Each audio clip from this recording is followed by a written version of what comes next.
Bismillahirrahmanirrahim. Assalamualaikum warahmatullahi wabarakatuh. Waalaikumsalam warahmatullahi wabarakatuh. Ya, perkenalkan nama saya Sari dari Purwokerto, Ustadz. Mungkin sebelum saya bertanya, saya boleh bercerita sedikit ya, Ustadz? Boleh. Boleh. Ya, jadi ini saya ingin cerita soal beda agama, Ustadz. Wah, berat. Wah, Tentang beda agama, Ustadz. Iya. Jadi mungkin di sini teman-teman yang pernah atau bahkan sedang menjalin hubungan beda agama ngerti ya gimana rasa nyeseknya menjalin hubungan beda agama. Jadi hubungan saya dan dia itu harus kandas di jalan 3 tahun, Ustadz. Salah satu penyebabnya yaitu karena orang tua saya dan orang tua dia itu sudah sama-sama memberikan kartu merah. Lalu akhirnya mau tidak mau kami harus putus secara baik-baik dan dalam keadaan masih sama-sama sayang. Dan yang mau saya tanyakan adalah bagaimana ya Ustadz cara supaya saya bisa berdamai dengan keadaan dan bisa menerima orang baru karena saya takut hal ini akan berlangsung lama dan malah merugikan diri saya sendiri. Gitu Ustadz.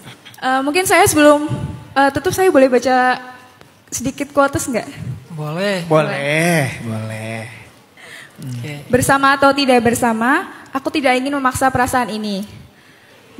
Biarkan mengalir, menyisakan bagian yang sepantasnya, mengikhlaskan apa yang bukan untukku. Tangan aku mungkin gak bisa genggam kamu secara nyata, tapi doa aku bisa ngedekap kamu sebaik mungkin. Itu aja. Terima kasih. Wassalamualaikum warahmatullahi wabarakatuh. Waalaikumsalam warahmatullahi wabarakatuh. Menurut saya Mbak Sari bukan nggak mau menerima orang baru, tapi emang belum rela melepaskan orang lama. Quotes tuh. Jadi nggak akan pernah bisa datang orang baru sebelum Mbak Sari benar-benar melepaskan orang yang lama. Jadi sekarang fokusnya Mbak Sari adalah gimana berdamai dengan itu dan pelan-pelan mulai merelakan dia. Apalagi kalau sampai bikin quotes, bikin puisi, itu makin kuat gitu. Bukan makin berkurang, makin nambah itu. Dari quotesnya aja udah ketahuan gimana masih kuatnya perasaan itu ya.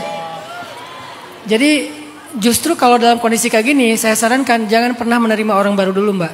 Karena nanti Mbak akan menzolimi dia. Jangan pernah membangun hubungan dengan seseorang sebelum kita udah tuntas dengan hubungan yang sebelumnya.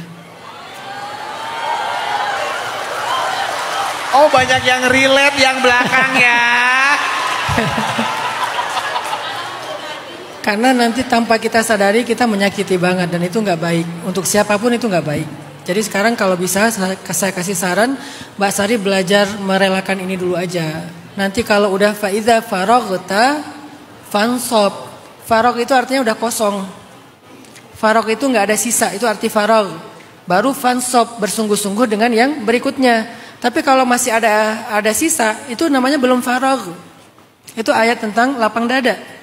Alam nasyrah laka sadrak. Syaratnya apa? Fa idza faragta, harus udah farag, harus udah tuntas, harus udah kosong, enggak ada sisa lagi, baru fansob, baru kita bisa fokus dengan yang berikutnya. Tapi kalau masih ada sisa namanya belum farag. Jadi saran saya, Mbak Sari itu bukan tentang bagaimana cara membuka hati lagi, bukan, bagaimana cara belajar untuk merelakan. Nah, salah satu cara belajar merelakan atau move on itu adalah mungkin saat ini bukan dengan menggantikan dia. Bukan dengan menggantikan dia, tetapi memiliki sesuatu yang membuat kita ke-distract dari dia. Kalau menggantikan dia terlalu ekstrim ya, nanti kita bakal nge-compare antara yang baru dengan yang lama. Dulu orangnya perhatian, dulu orangnya pengertian, susah. Jangan langsung ke sana arahnya, itu ekstrim perubahannya. Minimal nge-distract pikiran dan perasaan kita dari dia. Dengan hobi kah, dengan entertain kah, kalau lebih keren lagi ya dengan amal ibadah kah gitu. Kalau nggak mampu dengan amal ibadah minimal dengan hobi dan entertain. Sehingga kita pelan-pelan mulai ke distract, lama-lama ketika udah ke distract semakin jauh, insya Allah udah mulai bisa lebih netral, udah mulai bisa. Dan kalau bisa benar-benar farag. Termasuk arti farag itu ya unfriend, unfollow. Maaf walaupun agak kejam ya, unfriend, unfollow. Tapi jangan tetap di follow pakai akun kedua ya. Ya udahlah gitu. Karena kondisinya bukan ini mau memutuskan silaturahim. Kalau masih terkoneksi, masih berkomunikasi, itu susah sekali untuk faragh. Apalagi komunikasinya nyaman, susah sekali untuk faragh. Memang ini keputusan yang sulit, tapi ini demi kemaslahatan bersama. Dia dan kita sama aja. Jadi belajar untuk ngedistract. Yang kedua, kalau Mbak Sari pengen move on, pengen belajar merelakan dan berdamai dengan itu, saya juga ada satu quotes. Quote-nya gini. Gak penting siapa yang pernah melukai kamu atau membuat kamu patah. Yang terpenting adalah siapa yang membuat kamu bisa tersenyum kembali. Mungkin dia gak mematahkan Mbak Sari, tetapi kondisi kalian itu membuat kalian sama-sama terluka kan? Maka jadikan itu sesuatu yang mau gak mau harus ditinggalkan. Fokuslah dengan orang yang bisa membuat Mbak Sari tersenyum.